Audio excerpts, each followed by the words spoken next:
Welcome everyone. Thanks for coming. We have Ruben, Amorim and Dalot. Please identify who your question is for. Okay, let's go. Who wants to start? Simon. If you just wait for the microphone.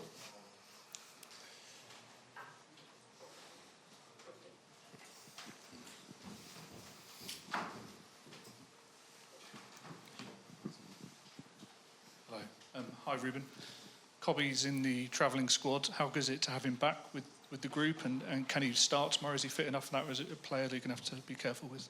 No, in this moment we have to be careful with Kobe. He had some games out, so we have to be careful with his fitness. We are really happy to have more options, and the option like Kobe Maino, with the quality that he has, he can play in different positions. He's already played as a 6, as an 8, as a 10.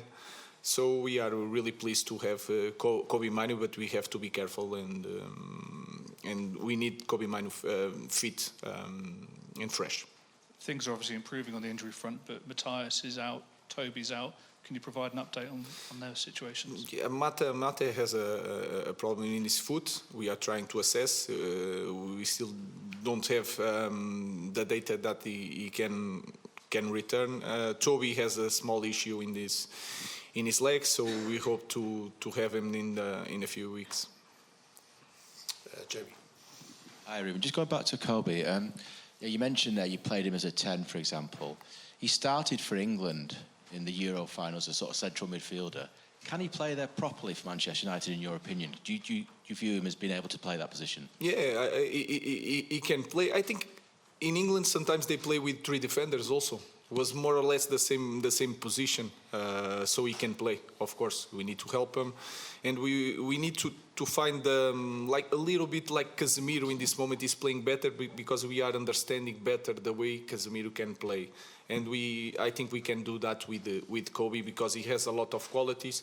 He's really good on the ball, but he also really good near the opponent's box. So we'll try to manage all that, to try to find the right space for a player like Kobe. So I fully accept he's a young, he's still a very young player, but having started for England in that final and done very well last season, when you say you need to help him, in which way exactly? Because he seems already, very good.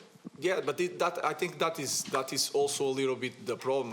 When I see Kobe Maino, I see a lot of talent, but in the way I see it, I could be wrong. That's for sure. I see some things that Kobe Maino has to improve. The pace during the game. He has qualities that we can use it. Like I said, in build-up, he needs to improve. Near the box, he has a lot of talent. And that's why I think he did a very good game in the Europa League in that position. So when I see Kobe Maino, I see not as a full player in the moment because he's 19. And if I say to Kobe, no, you are done, you are the final player, I think I'm not helping Kobe. That's all. Diogo, you've been consistently available, injury-free for Manchester United. Cristiano Ronaldo has also name-dropped you as a player who he thinks a United player can reach the top of his game. What behaviours and what routines do you use to stay consistent, and do you try and teach these to the younger players who are coming into a busy schedule and big intensities in the game? I would say I started to become a little bit more obsessed about being available. I think that's the first step for you to be able to play, is being available. Obviously through some problems that I had during the first year, especially here at Man United, the first few seasons. That's why I had this mind switch a little bit in terms of being available physically. And then obviously I become a little bit more obsessed. Having Cristiano as a teammate helped me to understand a little bit more and try to know my body a little bit more and try to do the things a little bit more consistently. And then obviously with game time, with having more confidence in your game and playing more games, I think that becomes like a snowball. But overall, I try always to help my teammates. What I say all the time is that sometimes what can work for me cannot work for other teammate, because every person and every human being is individual. But overall, I try always to do whatever I can for me to be able physically, and then it's up to the manager to decide if I play or not. And then, Ruben, to you, Altay Bayindiri is back available for selection. He had started Europa League game under you, done very well. Would you expect him to come back in to play in the Europa League games? We'll see. Tomorrow he's going to play Onana, and Altay is returning now. So we have three top goalkeepers that are ready to play. And just on the Onana starting, as you've just revealed, obviously we've seen the comments between Matic and Andre Onana. How do you think that will affect the game tomorrow? Do you think it adds anything to it? I think tomorrow will not matter. I think if you see the full quote of Andre Onana, is quite different. The first sentence is Lyon is a very, very good team. So I think sometimes the players don't listen, or the coaches don't listen the full quote, and sometimes it's just a misunderstanding. And I know Matic also. He's a great guy. So tomorrow is going to be a normal game. Carl. Mr. Amorim, after you defeated Real Sociedad, you made mention of the physicality that was necessary to do that. And you also said that Lyon would be a very different physical prospect. Could you elaborate a little bit more? How do you go into this mindset knowing you need to attack this team in a different way than you did in the previous round? Yes, if you look, in that department it's quite simple. If you look the team of Lyon, they are stronger, faster and bigger than Real Sociedad. They play a different football, but they have since Paulo Fonseca is here, they are winning most of the games. They are scoring more goals. They are suffering a few number of goals. So it's a strong team physically, but they have a type of game that is really based on possession. So it's going to be a different game. And you feel it against Real Sociedad. Sometimes you make a lot of runs with Rasmus, with Josh. To do that against this team is going to be harder to do it all the time. And we have to arrange other ways to win the game. Mr. Dalot, are you ready for that rearrangement, making those runs differently? Yeah, I'm always ready for every scenario. I think for you to be able now to go through in this competition, obviously games get more difficult, and at this stage you have to be ready to every scenario.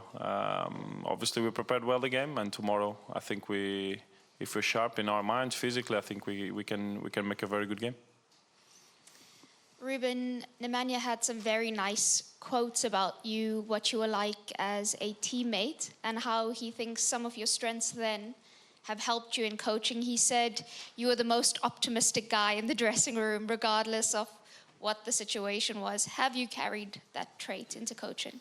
That is clear. I'm always saying that we are going to win the Premier League, so you can see it that I'm really optimistic. So I think it's something that you born with that. You cannot change. You cannot fake it. You can fake it for a while, but through your life, you are who you are, and I'm like that. So I'm seeing things in the positive way. Sometimes I get a little bit frustrated, but it's a characteristic that like any other. And then with Onana and Matic, you know them both really well. Onana on Sunday, it didn't seem like he was coming from a place of disrespect. He was being optimistic. He was being quite positive because this is a huge game for United, and he was just on the front foot about it. And Nemanja's obviously read it the wrong way and reacted very harshly. How will Andre be feeling hearing comments like that? It's really hard. It's really hard to deal with that, and that is for sure. And again, if you look to all the quotes, you cannot see disrespect there. Just respect, but trying to give confidence and to show confidence in his team, especially in this year. So everybody can talk bad things about Manchester United. Sometimes our group, as a player, as a coach, as a staff, has to show some confidence in our team. So I think that's all. And again, I know really well Nemanja Matic and how good guy he is. So he hears some things by half, not the whole story. So that for me is clear in this situation. Hello, sir. I'm Noah from Ziggo Sport Netherlands. Question to the coach. Could you tell us a bit about the importance of this league for your squad, as it also might be the only possibility for United to gain European football next season?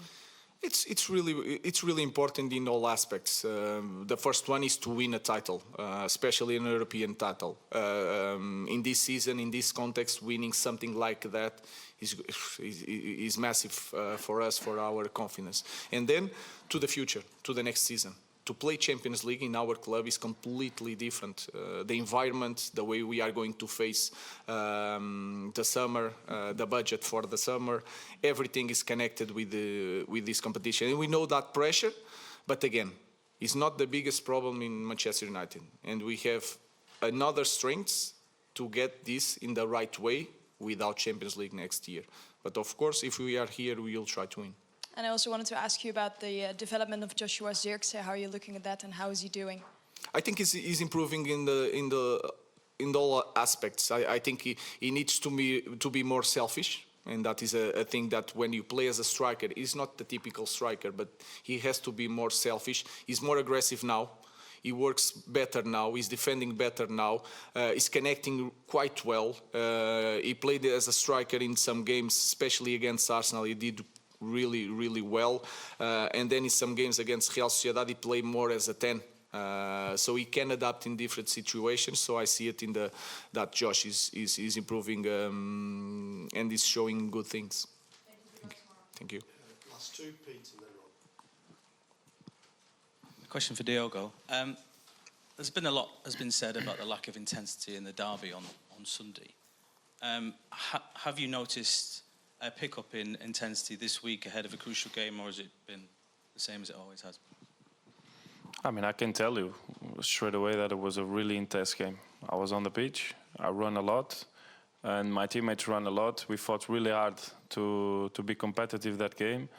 I think everybody in the stadium felt that we wanted to win the game. And I think we were really competitive. I mean, everybody's entitled to their opinion. You might like the type of game that was. You might have preferred that the game was a little bit more open. But if you ask Man City players and if you ask Man United players, I'm sure that everybody was with the right approach and right intensity to win the game. But at the same time, both teams respected each other a lot in terms of knowing that a little mistake, a little detail could define the game. And we were really aware that any slight inch of the pitch that we could give to Man City, they could score a goal and they could win the game. So we were very, very compact as a team. I think it was something that we've been improving a lot. We created enough, I think, to win the game. In the end, I understand as a fan that you watch a Man City, Man United winning 0-0 is not the same as a result with more goals. Obviously, everybody wants to see goals, but I would say that I felt inside the pitch the game was really intense, and we did everything to win. In the end, it was a draw. It's part of football. Last question, Rob.